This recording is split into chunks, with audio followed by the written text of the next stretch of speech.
Hello Malty, Minnie the Moochers, and thank you to Call of the Wild Man for that malt mention, launching Ralphie Reviews in the year 2022, here from the bothy, all tidied up, rearranged, sorted out. In fact, I forgot to light my little candle. I'll do that right now. Bear with me. Oops.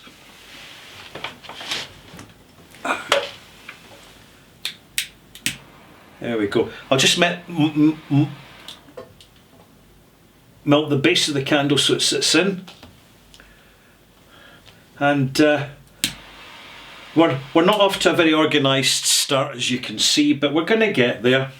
It's a little bit ad hoc, but you know what to expect. So here in the bothy, I've kind of tidied the place up and rearranged it slightly. And of course, a brand new jacket. Ooh. New year, new jacket. I hope you like the colour. It's a sort of greyish blue. It's based in Scottish clouds and what Scottish clouds look like in January. Now I've got another little candle here because I'm just kind of cheering the place up slightly. There we go. Ah, lovely. Perfect, we're ready to go. So Ralphie Review 909, in which I am reviewing my whisky of the year for 2022, which is Lechaik 10-year-old. Peated single malt from Tobermory Distillery on the Isle of Mull. The Isle of Mull is north of Islay and south of Skye. And unusually for a Ralphie review, it's not that long ago since I reviewed this in Ralphie Review. Let me see, I've written it down so I wouldn't forget it. 896, which I recorded in September last year, September 2020. And I gave it a good 90 out of 100. I was very pleasantly surprised, and the reason for that is that I remember the old days where Lechaiks were few and far between and generally discounted. You had the green label version, you had the red label version, and I believe occasionally there's a blue label version. So you had an 8-year-old, 10-year-old, 15-year-old version, and nobody really wanted it because it was not very nice. However, it just goes to show you how much the malt landscape changes in such a short space of time, that now Lechaik is much more well recognised, and it's all credit to the fact that the owners who own the distillery have invested in their brand and had faith that it could achieve recognition and desirability. Well, job done. And it just goes to show you that you can take an unpromising brand and you can turn things around completely in terms of desirability if you invest in the quality of production, the quality of maturation, and have some decent presentation. It's really not rocket science. And when I say decent presentation, what I'm referring to is, of course, as you know, unchill filtered, 46%, I believe this is slightly higher, 46.3%, and it does say unchill filtered on it, and essentially, although it doesn't mention it, it's kind of basically natural colour, or as near as damn it. You will find with experience that you notice when E150 starts to damage and impact on a whisky. Sometimes you can have E150 added in a small quantity and it doesn't really overly influence the result. At other times it most definitely does. And I'm going to tell you, and this is, you know, serious stuff here, because we're kicking off the new year with some proper information, because one reason the E150A is used, caramel colourant, is used is because a whisky after maturation is relatively light in colour for a simple reason. It hasn't been in particularly active casks. Now, just to be clear, just to be sure, you do get light coloured whiskies like Glenfiddich, which have been in active casks, and therefore you cannot go as on colour as a guide as to the quality of whisky, except when E150A is added, and they've got to ask yourself why. And the reason is because darker colours sell better, they look more appetising, they look more appealing, and it covers over the fact that there's been a lack of colour coming from the casks because the casks have been less active. And if they're less active, there's less maturation and less flavour added as part of that maturation. So this is the bottle that I last reviewed. As you can see, I've not finished it yet, which is a common situation in the bothy. I will open bottles and I can keep them for absolute years, if not decades, before I finally finish them, if at all. But in this instance, we have the benefit of having a previous version of Ledaig 10-year-old, which I can compare to the bottle that I have bought since then as my whisky of the year for 2022. So in fact, what I'm going to do in my extras is I'm going to actually compare them flavour wise side by side and talk about batch differences. So let's start off. I'll remove this bottle for the moment because the last thing I want to do is confuse them. Although I can tell the difference between them. Right, just a little drop. I don't need much for review. Before I go any further, just while it's settling, I have made a mission statement this year. It's the first time I've done it, and I've put it on my Patreon channel called Ralphie at patreon.com. And the reason for the mission statement is just to make it absolutely clear and save on any ambiguity as to where I'm coming from with my reviews.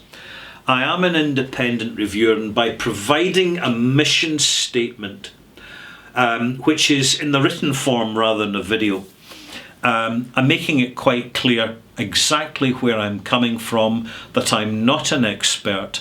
I'm really just an experienced old maltster hack sharing the journey so as that you yourselves, when you're watching the videos, know that the whole purpose of this is simply to give you guidance as to what you want to buy, so that when you're spending your money that you've spent all that time earning, and it's precious, particularly with the price of whisky going up as it is, hopefully not too much, but I think with inflation at the moment, the distilleries are seeing the opportunity for a price hike, and if they don't, some distributors and retailers are certainly doing that, but more about that later.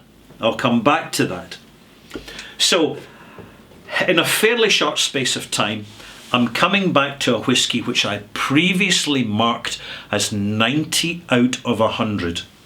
And I'm going to basically tell you exactly why this is my whisky of the year. The nose is immediate, full, rounded, slightly sweet. Get a little bit of crispy peatiness in there, quite twiggy, bonfire. So you get a slight couliliness, although, just for the record, Ledaig has its own distinctive peat signature. The fact that it's unchill filtered certainly helps, particularly with the mouthfeel, so that the quality of the whisky, because of the presentation being basically integrity, is being delivered to a higher standard to the palate. But we'll start with the nose. Raisiny, slightly tannic, roasted peat, toasted peat, bonfire peat, slightly toffee-ish, little bit of figs in the background as well, and some array of spices also in the background.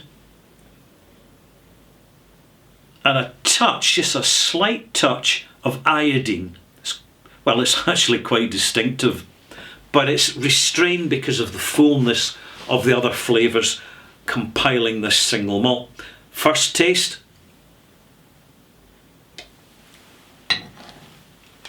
Big bite arrival. Tannic. Aggressive, but rounded.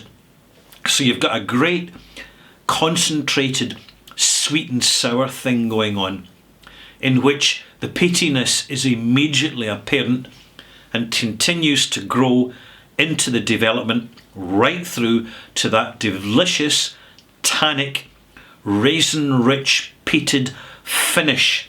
I'm going to add a drop of water now.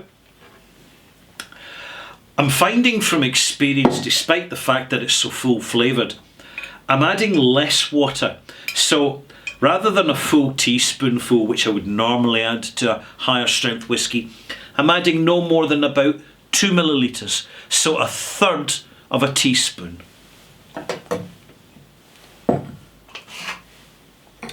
A little roly. No shakies. Just got to say that, keep reminding you, reinforce the message. The nose immediately becomes a little more fruitful. The fruit being a little bit of apple, slight touch of pineapple, and the raisins are getting more enhanced. There's a little bit of vanilla in there as well. On the taste,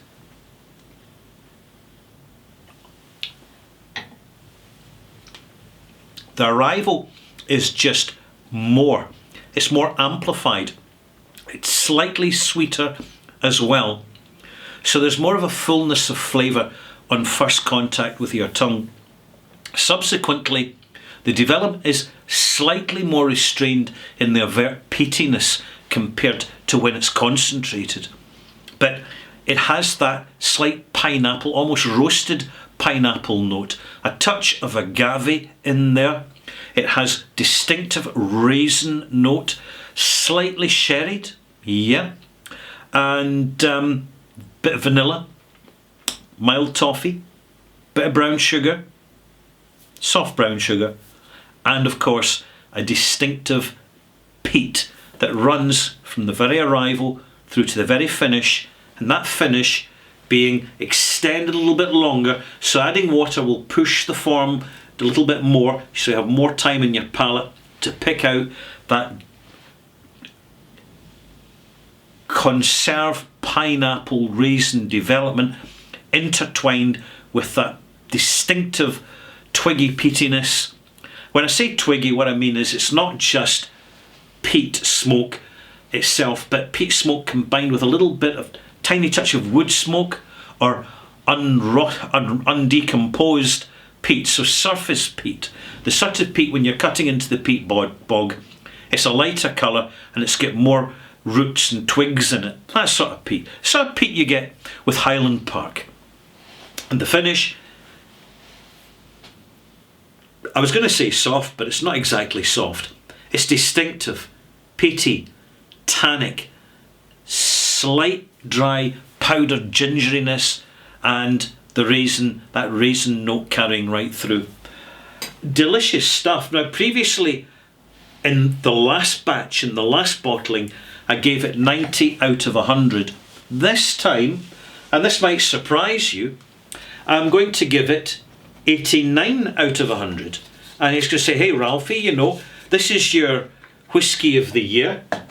You've bought a new bottle, and yet it's one mark down in the old bottle. Why is that? Well, I'll tell you exactly why in my next review, Ralphie Review 909 Extras, when I compare the two bottles side by side. But let's bear in mind, 89 is a pretty high mark for a single malt. It's a relatively young, well-matured whisky at an accessible price, but look out for the freeloaders and the price pumpers, particularly in the retail shops, who decide because Ralphie's recommended it, it's time to put the price up 10, 15, 20 pounds, euros or dollars. If you're finding that's the case, ask them, Did you put the price up just because Ralphie gave it a good review and made it his whisky of the year? Is that the reason? And see what the reaction is. See what they have to say for themselves. But retailers should be cautious. They shouldn't be too greedy about this, and I'll tell you why. Because word gets back to the distillers, and word gets back to the distributors as well. And you may find that these retailers who are just being a bit too greedy find that the next time they put an order in for the specific product which has made them those extra monies, that they might be supplied with less, because the distillers are pissed off that they are making less profit while the retailers take advantage of a situation to make more profit, and therefore potentially impact negatively the reputation for the whisky that the distillers and the distributors are trying to develop. There we go. I've only reviewed 4 Lechaiks in 12 years. It's very significant that when you look at some other whiskies I review, like Glenfarclas, there's plenty of reviews of them because they've always been on my radar. But with Lechaik, it's only in the last couple of years that I've really sat up and noticed it, simply because the producers have really stepped up their game in improving the quality of their investment to get the quality of results within their product. And I commend the owners Distell for their policy, which of course they got from their experienced managers in Scotland. And there you have it. Ralphie's Whisky of the Year for 2022. You can't go wrong. Particularly if you're a peated whisky fan, you're going to really enjoy this. And there you have it. I'm Ralphie. Thank you for watching. Please take the opportunity to subscribe to this channel so as that for the rest of 2022 you can be regularly updated on the different single malts and other quality spirits which you might consider buying with your hard-earned cash, because after all, none of us want to buy duffers. None of us want to buy whiskies we're not going to enjoy and feel that it's been bad value for money and a waste of cash. And that is one of my primary purposes, is simply to share my journey with the whisky that I've bought with my cash, because it's the best way of keeping you, the malt mates, right. Okay.